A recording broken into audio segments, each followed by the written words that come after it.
algoritma carian binary, kita hendak mencari satu indeks atau elemen tertentu. Jadi kita mulakan dengan susunan yang disusun mengikut urutan menurun. So first thing, make sure that data yang diberi itu telah pun disusun. Okay? Kita biasa susun mengikut algoritma isihan. Okay? Yang kedua, kita pilih elemen tengah susunan.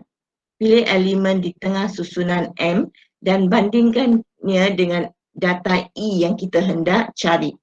Sekiranya nilai elemen sama dengan M, maka indeks pulangan ialah M.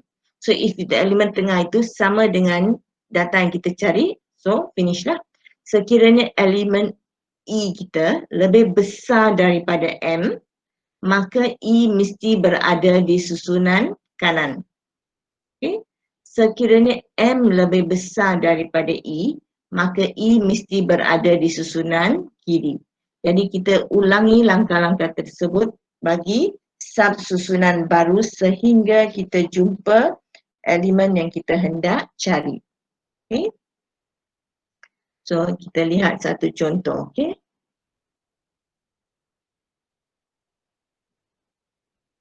Diberi data berikut. 4, 2, 3, 4, 10, 40, 44, okay?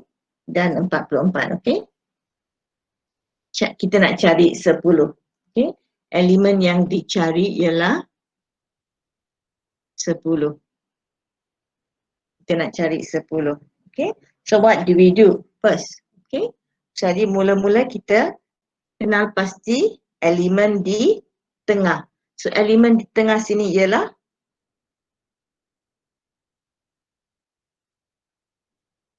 elemen di tengah ialah 4 kan? 4. Yang ni tersusun. So the middle element is 4. So kita bandingkan 4 dengan 10. Ada tak sama?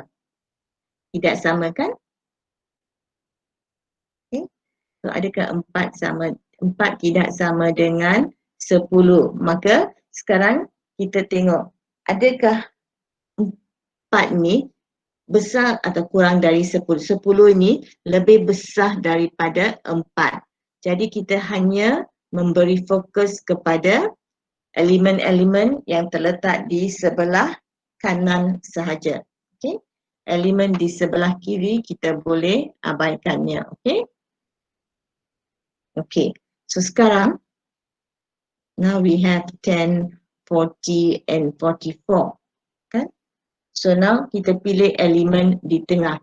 Elemen di tengah ialah 40. Isn't it? Elemen di tengah sekarang ialah 40. So kita bandingkan. Is this sama dengan 40? 40 tidak sama dengan 10. Okay, kita tidak sama. Okay. Jadi sekarang kita tahu elemen 10 kurang daripada 40. Jadi kita hanya bandingkan, kita hanya pertimbangkan elemen-elemen di sebelah kiri. Elemen di sebelah kanan kita boleh singkirkan. Okay. So sekarang kita ada satu saja elemen di sebelah kiri dan ia sama dengan elemen yang kita sedang cari. Okay. So kita telah membuat berapa perbandingan di sini?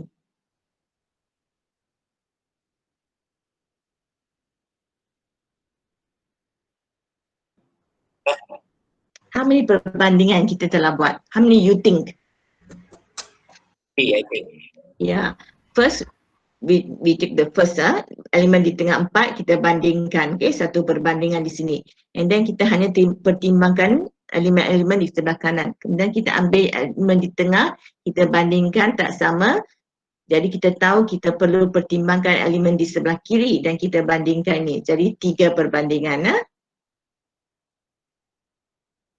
Okay.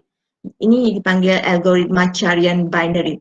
Each time we take the middle element. Jadi kita ada 2 bahagian. Okay. So setiap kali kita menyingkirkan separuh daripada data. Okay. So membuat carian kita lebih mudah dan cepat. Okay. Kita lihat satu lagi contoh. Okay.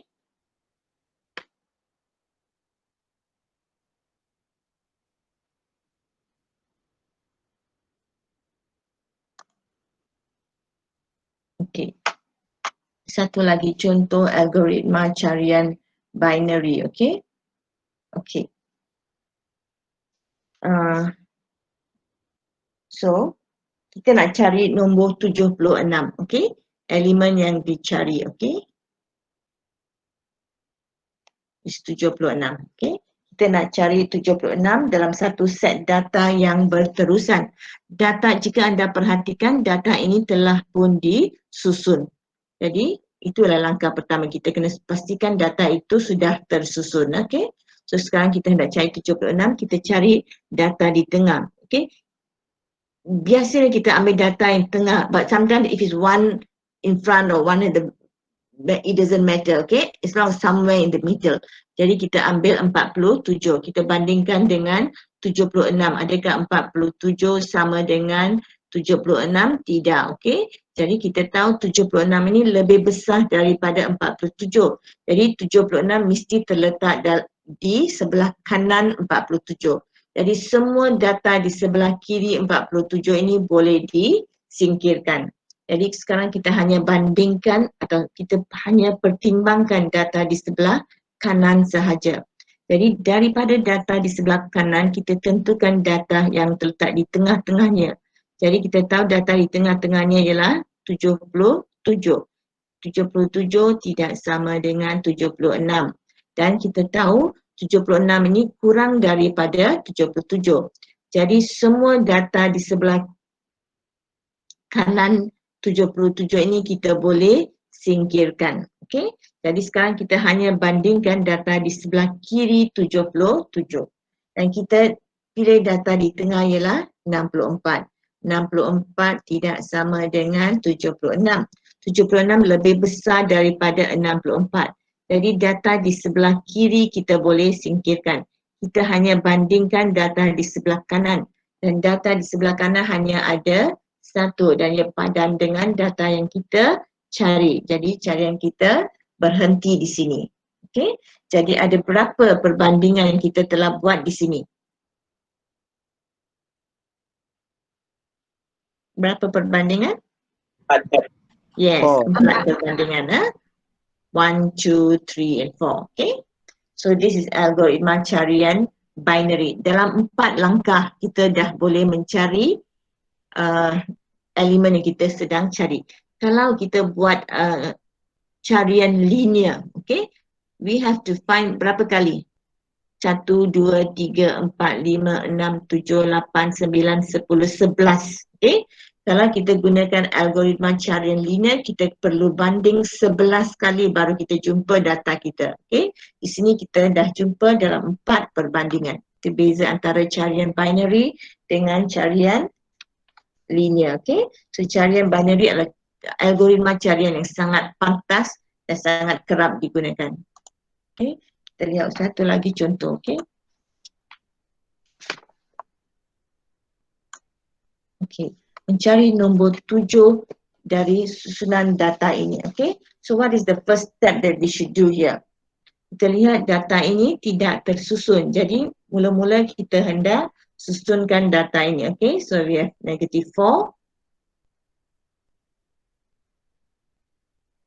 1, 1, 2, 2, 7, 3, 3, 7, 7, 10, 10, 20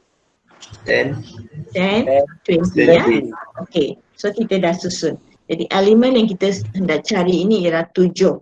Okey, so bagaimana kita buat? What is the first thing that we should do? ambil elemen tengah. Yang mana? 3. 3. Okey, jadi 3 ini adalah elemen tengah kita. Okey, jadi kita bandingkan 3 dan 7 tak sama. Jadi sekarang yang mana, sebelah mana kita pertimbangkan? Kiri ke kanan? Kanan. Kanan. Okey, 7 lebih besar dari 3. Yang ini semua kita boleh singkirkan. Jadi kita hanya fokus kepada sebelah kanan. Sekarang elemen tengahnya ialah 10. Jadi sekarang kita pertimbangkan 10. Elemen tengahnya 10. 10 juga tidak sama dengan 7. 7 kurang daripada 10. Jadi kita hanya pertimbangkan elemen di sebelah kiri. Yang di sebelah kanan kita singkirkan. Jadi di sebelah kiri kita hanya ada satu elemen sahaja sama dengan 7. Okay. Jadi berapa dalam 3 langkah kita telah cari nombor yang kita hendak cari. Okay. But in this case, okay, in this case, oleh kerana 7 terletak di depan sini, jika kita buat carian linear, of course dalam 2 perbandingan kita dah dapat 7. Okay. It so happens lah. Sorry. Kalau kita buat carian linear, we will take 1, 2, 3, 4, 5. 5 perbandingan. Okay. Okay, so kita telah selesai dengan algoritma carian linear, algoritma carian indeks berurutan, dan algoritma carian binary. Okay, so we're going to look at one last example here.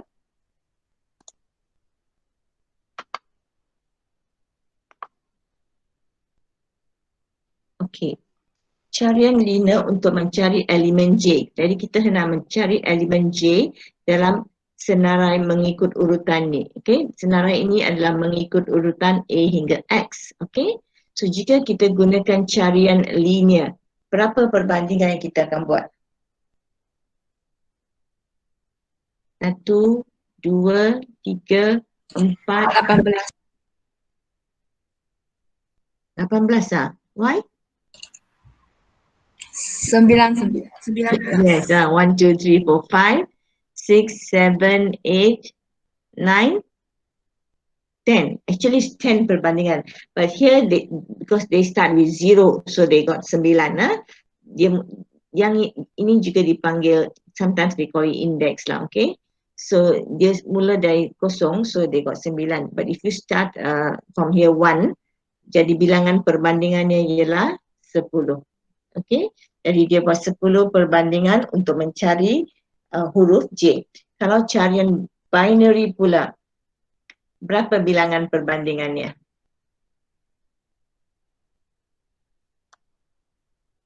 Carian binary, berapa bilangan perbandingannya? You look at the diagram below here and you tell me berapa perbandingan yang mereka telah buat.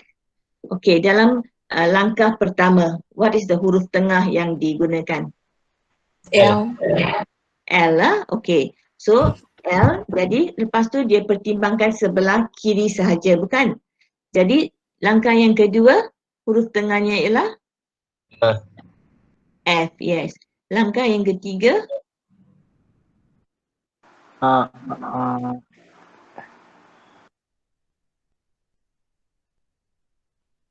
langkah yang ketiga, Dia pertimbangkan sebelah kanan. yes, dia pertimbangkan sebelah kanan. Kemudian huruf tengah yang dipilihnya ialah I. I, yes, I. And then langkah yang keempat, terus dia hanya ada satu saja. Dia bandingkan 9. Ya, dia bandingkan dengan, but you see when they come here already, okay, L, dia pertimbangkan all this kan, dia pertimbangkan all this, okay, and then dia pilih yang ini, F, so dia hanya pertimbangkan sampai sini, okay, and then dia pilih I, dia hanya pertimbangkan sebelah sini, J dan, dia masih ada J dan K, okay, dia masih ada J dan K. So dia banding, sebab J dahulu di depan K, dia banding satu-satu, okay. Jadi dia terus dapat jawapannya J. Jadi dia buat 4 perbandingan semuanya, okay. Di sini ada 4 perbandingan. So dari contoh ini, kita dapat lihat dengan jelas bahawa carian binary adalah satu algoritma carian yang sangat efisien dan cepat. Okay, jika kita bandingkan dengan semua carian yang lain. Carian indeks berurutan is also good. Digunakan pada data yang telah tersusun. Tetapi data itu mesti telah tersusun di dalam indeks-indeks. Kalau disusun dalam indeks, then kita gunakan carian indeks berurutan. Tetapi kalau tidak disusun dalam indeks dan data itu memang tersusun, kita gunakan carian binary. Kalau diberi data yang tidak tersusun, kita susunkan dulu, kemudian kita buat carian binary.